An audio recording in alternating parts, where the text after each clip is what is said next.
The Legion's Exorcist, a novel of God's Legion, by J.T. Dowdy. Chapter 8. I once met a man with a family who was spiritually lost. The man had made several bad investments and lost all of his money. His wife enjoyed a bit too much selling pictures of her body on the net to whoever would pay. Their children seemed too callous and indifferent to the world thanks to their parents' actions. He said to me, "Creator, I am lost at sea and do not know where to go." I told him it was his actions which set his family adrift, since it was he who should be the spiritual and moral rudder for his family. "But Creator, how am I to fix this?" he asked. "This right here is the most dangerous part of your profession as a pastor, and I want all of you to pay close attention. I do not mean this point is dangerous as one of my pastors, as in it will get you killed. I mean this as an individual to whom someone else is looking up to for guidance. People are going to come to you for moral authority, and your words will set the course of their so-called spiritual rudder. You can take the easy path and tell the family they are living in sin, and that only by giving up their sin will they find the correct path. This might work, but more than likely you will either drive them away or turn them into reformed zealots, incapable of hearing or thinking anything but what you taught from your pulpit. Remember, a hardliner stance to faith only breeds a hard and inflexible faith that is brittle when confronted with real counterpoints. You will have to find a way to help this family by first preaching moderation in their vices. Then, once they are stable, help them find what is truly important in their lives and get them working towards those goals instead of giving in too much to vices. Of course, how can I tell you to do exactly that when I myself have not given up my own vices? Yet, for a functioning society, you mortals cannot just allow such things to run free. You will be the ones to define what is morally and culturally acceptable, because I cannot do so for you. I could, but we all know how well the Host Ascendency works, don't we? You as a people will have to be the ones to establish your own rules for a functioning civil society. You will have to set the guidelines for your parishioners, for this family I mentioned. But by saying that I am forced to acknowledge that your faith as a people will change over time. Do not be afraid in this, for I will always be with you and by you. I know you want me to give you an infallible guide, but I cannot and will not do such an evil thing. It would rot your minds and leave you incapable of thinking for yourself. That act would allow power-maddened zealots to control you, and before long you would be slaughtering each other and burning your fellows at the stake in my name. The original message of such a guide would be lost over time as it is translated to fit the narrative of the Church, which is a business which holds you as the commodity. The moral of this preachy little opening to today's class is this: because I love you, I want you to join me. I want you to sit next to me and argue with me. I want you to talk to me as you would your fellow man, not fall on your face and recite meaningless platitudes because you are afraid I will find your faith or lack thereof offensive. Take my words to heart when you are confronted by those who have lost their way. This is all I ask. Opening lecture at the Royal Seminary School on Mismar 4, given by the Legion Master. Since only Lilith, Baphomet, and the Legionnaires possessed and knew how to use the powered armor, which could obscure visual detection as well as the rest of the electromagnetic spectrum, the legate sent his centurion in first with his men. Norman had been told to hang back with 10 of the Legionnaires as a bodyguard commanded by a mortal man named Fisher. 88 men and women slowly crept up to the makeshift military complex, which had been set up using a farmer's property. The roads had been blocked off with crude shelters made to keep the guards out of the elements, since they did not seem to be using the unpowered, golden, environmentally sealed armor of Host guardsmen. The people in the camp acted like soldiers would, but seemed to have copied mannerisms from watching too many holovids. Centurion Killage and his men might as well have used orbital weapons to kill aquarium fish. Sajet and Trinity stepped out of the barn closest to the house as Norman and the group approached, while the Centurion's men did a proper job of securing the complex.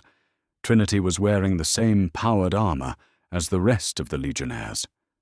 Since there was no longer a need for stealth, the several hundred honor chains which were inscribed with the name of each battle the woman had fought jingled when she moved.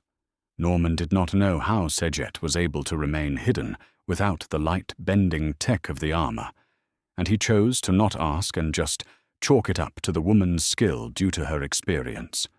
Trinity pointed with the chin of her stylized aquiline helmet towards the barn and spoke to her legate.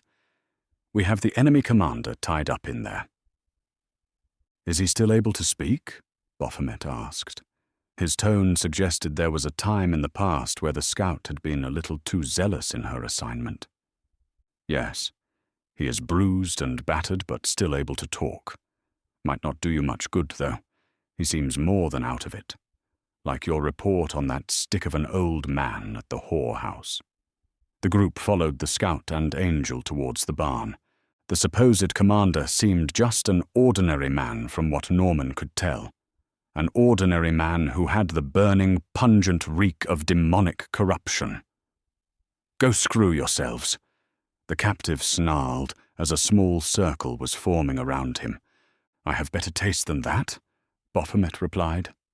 All jocularity was rapidly leaving his face and tone of voice as he squatted down to observe the bound mortal, as if he were no more interesting than an ant going about its daily toil.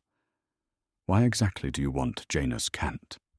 At the mention of Norman's son, the cultist of Shaitan's eyes rolled back into his head as if in religious fervor. "The paradise of sin is coming, and you can't stop it. Our master will take what is rightfully his, and he will force all of you to crawl before him. He..." Faster than the mortal eye could follow, Baphomet drew a sapphire-pommeled dagger and slammed it into the testicles of the man who let out a blood-curdling scream of pain. Norman had been expecting something violent, considering the general body language of the creator, but he had not been expecting that. Norman looked away as his own genitals recoiled in horror, and he was forced to breathe slowly as the man screamed while being asked again. "Why exactly do you want Janus Kant?" Baphomet twisted the dagger while changing the question with no more emotion than a cook peeling potatoes. "Who are you?" "Carlos Bartle. I'll talk. The creator held his dagger perfectly still, but did not withdraw it as the mortal writhed in pain. Eloleth knelt down and began asking questions. "Who ordered you to attack us?" "Some black priest of Shaitan, I swear. Make it stop. Make it stop. I'll tell you everything." "Where is this priest of the defiler?" The man clearly wanted to argue that someone was calling his god names, but the pain was unbearable. "I don't know. He just sent us orders to gather here and shoot the priest first." By priest, everyone took that to mean Norman. Baphomet began sliding the knife towards the man's abdomen, and the horrific scream, which came from the mortal, forced Norman to leave the barn. The exorcist walked out amongst the other armored legionnaires to suck in several breaths of fresh air to keep his lunch down. He had never cared for such callous actions of his inquisitor brethren against mortals, even though he understood at certain times such actions were necessary. Well, such thinking was not true. He had no issues applying percussive coercion when it came to those who gave themselves fully to demons, because they had willingly inflicted much worse on others. However, to Norman's eyes, the mortal in the barn was like so many who joined such cults. An amateur. He seemed to be a man who wanted to belong due to his beliefs, but had not undergone the majority of the soul, corrupting black Sabbaths, which would leave their telltale marks forever on a person's soul. Frigg came out of the barn to check on the exorcist. "You okay, kid?" he asked in his deep, rumbling voice. "I'm all right. Just was not expecting something so effective," the angel supplied. "That's a hell of a way to put it," Norman muttered, adjusting the front of his pants from where his manliness had sucked itself up into his pelvis. The angel reached under his heavy fur exterior clothing to produce a pack of cigarillos, not native to the Esir nation. He pulled one out and lit it with a lighter made from an Empire slave's heavy-caliber rifle round before holding the pack to the exorcist and expertly shaking one loose for him. Norman was not normally a smoker, except he had been conditioned to accept anything those of a higher rank offered to be polite. He took the then offered lighter and puffed on the cigarillo like a cigar. The smoke smelled of old socks, but the taste was a pleasant spicy pepper mixed with something that tasted like apples. Frigg said, "Something you must understand about my Legion cousins is they were made with far more emotions than the rest of us." His face twisted into a snarl as the subject was painful to him. Most, basically all but a handful of creators, built their angels without such things to maintain control and thus use us as a tool to exert power over the mortals under us. My father Odin did not make me with the capacity to care about that piece of crap in there. By extension, I am unable to care about the mortals I lead into battle, besides my desire for victory to continue my own existence. Yeah, but you have more emotions than the others I have met. The exorcist frowned, then explained. I mean the people like you from the host. The Aesir angel smiled. Now, yes, but not for long, in terms of my existence. The Frigg you see now is after spending several hundred years with my Legion cousins. More specifically, the food I now consume. Look back to your religious teachings. Why are mortals told to pray? It is right and proper that we should do so. And, Frigg pressed, not disputing such a fact like a legionnaire would. You're a high-ranking church official. You know the real reason. Go on, kid. Tell me the secret the creators keep hidden from the mortals. It is because we... The exorcist broke off, unsure if he should say anything which was foolish, considering who he was talking with. It is because, when a mortal prays to a being of spirit, we open ourselves up, so the being can take a minute portion of our soul as sustenance. Correct, the amount of spirit able to be siphoned is minuscule, but mortals breed like gauche, so the net result is all the spirit we need. The angel paused to take a long drag from his cigarillo. Your spirit replenishes over time, because you do not require it to live. By engaging in acts which bring happiness, basically by living, you are a never-ending battery for beings such as myself. Since I take those portions of mortals' souls, I am also, well, let's say, affected by their beliefs of me. In the Aesir, angels are supposed to be stoic individuals given over to our martial culture. Jocularity is not something we should have. Legion citizens do not pray to their angels and creators unless they wish to. Besides, those that do have an entirely different view on what an angel should be. The man in the barn must have stopped talking again, as something happened to make his scream wail like a banshee. Frigg saw the exorcist grimace and asked, "Would you pray to me?" "Why would I ever do that?" The angel nodded. "Why indeed, kid? It takes hundreds of thousands, if not millions of mortals to feed one angel. While appreciated, Your prayers would not do anything for me." The angel was clearly waiting for Norman to ask the right question, and the smug grin on his face confirmed it. Norman thought for a moment about their conversation, and a thought hit him. It was something Lilith had said. "I went to a Legion church service, and there was no praying at all, to anyone. And this group has been active for what? Over 500 years? Frig, how long can you go without mortal prayer? I'm assuming you would starve like I would eventually, right? At basic angelic level functions based on the one who made me, I can push this vessel for a couple years. Tops. Were I to burn spirit at your mental and physical level, maybe 20. But I would be useless and lethargic. Before you ask, the last time I had mortals praying to me in volume was right before I joined Lilith's merry little band." The exorcist's eyes widened as he understood what the huge angel was trying to tell him. Then Sejet's showing of the muster point for mortal soldiers made more sense. "You're saying this Legion Master character can supply all of you with the spirit you need? Is that why he does not have his people praying?" "You missed the point, kid. The point was this conversation was to distract you from the screaming coming from the inside, which has now stopped. Though to finish your thought, yes, he is the only one who can. The answer as to how should be self-evident." The angel turned around to see the rest of the party coming out, with the grim-faced legate trailing behind, who then broke off to go stand by himself. As Frigg began asking questions, Norman saw Lilith go stand by Baphomet, only to have him start an animated conversation, which involved a lot of pointing back at the barn and swearing. Sejet came to stand by the exorcist and gesture with her chin to the pair of creators. She said, "The deaths of his soldiers bother him."